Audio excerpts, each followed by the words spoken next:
Hello friends, in this video we will discuss about trial by ordeal. Now this is something which was considered as a divine evidence, probably when there were no witnesses, there were no documents, there was nobody to prove something or to disprove something as stated by the parties. In such case, there was a trial by ordeal and which was done as a divine evidence. Now let's see what is that trial by ordeal. This is called a divine ordeal generally when there is no evidence with both the parties. In such case, justice would happen by these divine ordeals.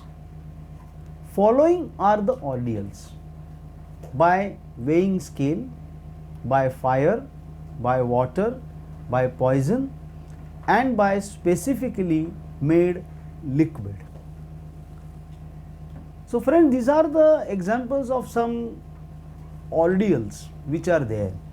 They are called divine ordeals.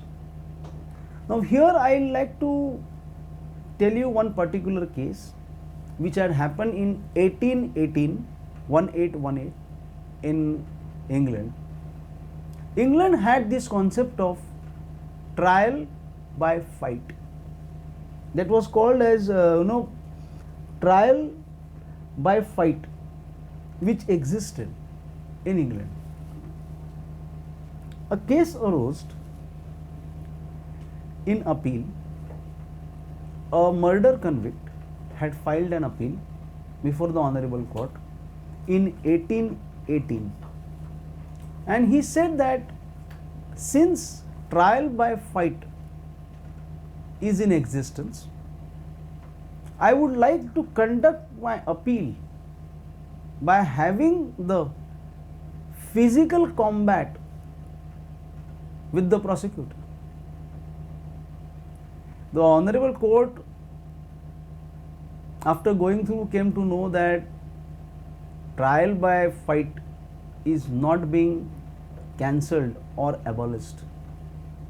So it had no option but to grant such kind of an relief.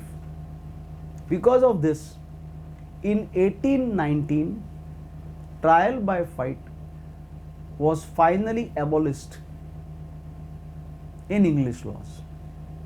So friends, there is also a reference of trial by ordeal in English primitive laws. This is what is called divine trials as far as the Yajnavalkya Smriti is concerned.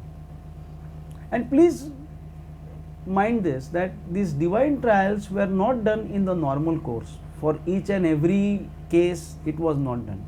They were done only and only when there was no other way of ascertaining the contentions made by the parties in the case. So friend, this was regarding the trial by ordeal.